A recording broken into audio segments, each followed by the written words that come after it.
Bonjour tout le monde, salut les amis, je vous présente un peu ce que moi j'appelle le jardin des lutins, qui est un jardin là qu'on pourrait qualifier de jardin jungle maintenant. Un jardin en agroforesterie. Donc là on voit sur la gauche, vous avez toute une haie, qui n'était pas là il y a 10 ans.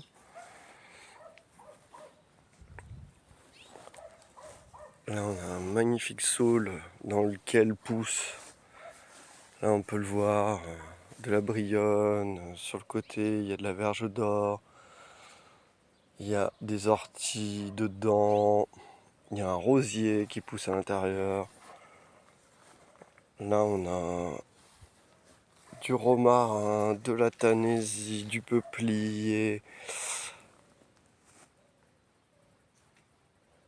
de la grandonnée qui pousse dans du romarin. Là, on a tout un bord de talus dans lequel on trouve l'ortie, un frêne, de la tanaisie, de la menthe. Là, vous voyez un petit carré dans lequel j'ai installé un pied d'aurone. Et puis j'ai un peuplier qui pousse, un deuxième peuplier qui pousse.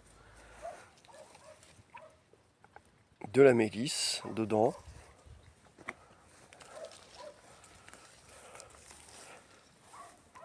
Alors, cette période, c'est vraiment une jungle. Alors, c'est très bien parce que toutes les plantes qui poussent là, je vais pouvoir, pour faire de la place, en récupérer et en installer sur le grand jardin à l'automne.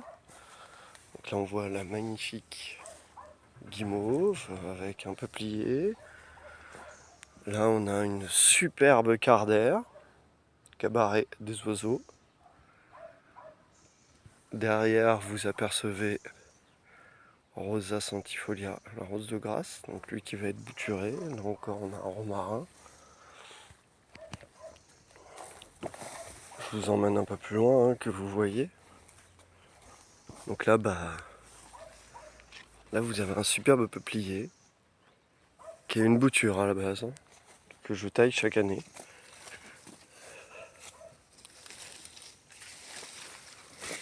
Alors là, on a des immenses aunets.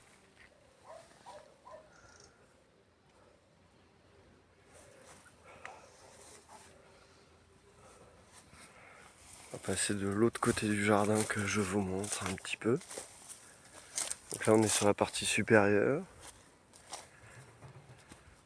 avec les sauges.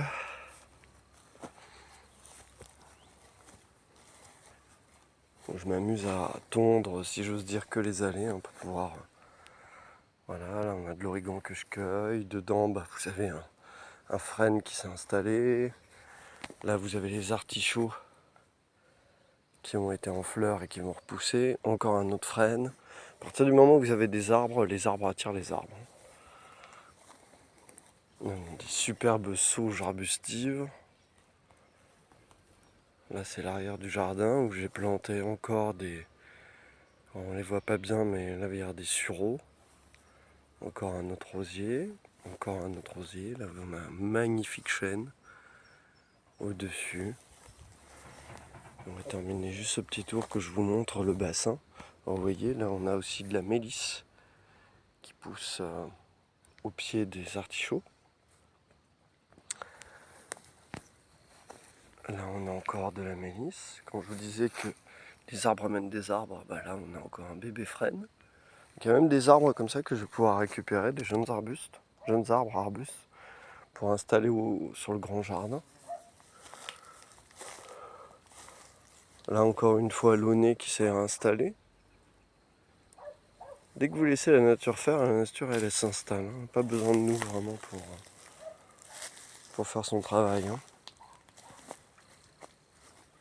Et là, on termine par un petit bassin qui va être un haut lieu de vie. Donc on voit que ça bouge un peu, c'est qu'il y a des grenouilles. C'est bien parce qu'on ne se fait pas dévorer par les moustiques. Là, on a un deuxième bassin et en fait, tout au bout, si vous suivez mon doigt, tout au bout, il y a une source. Ce qui fait que là, ça coule, ça arrive dans ce bassin-là et ça passe ici. où vous avez un fossé. Et là, on voit bien, c'est la jungle. Là, tout là, vous avez que tout un mélange de menthe.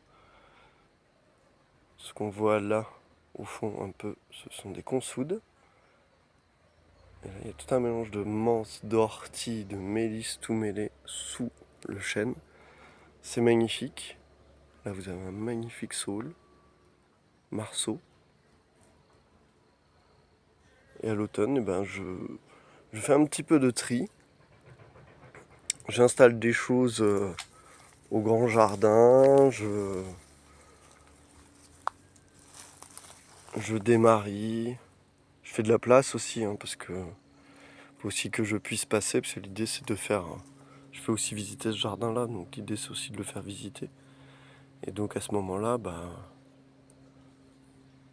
autant faire un maximum de place. Ah, c'est rigolo, on dirait que ça fait un cœur. Et c'est sur cette image que je vous laisse.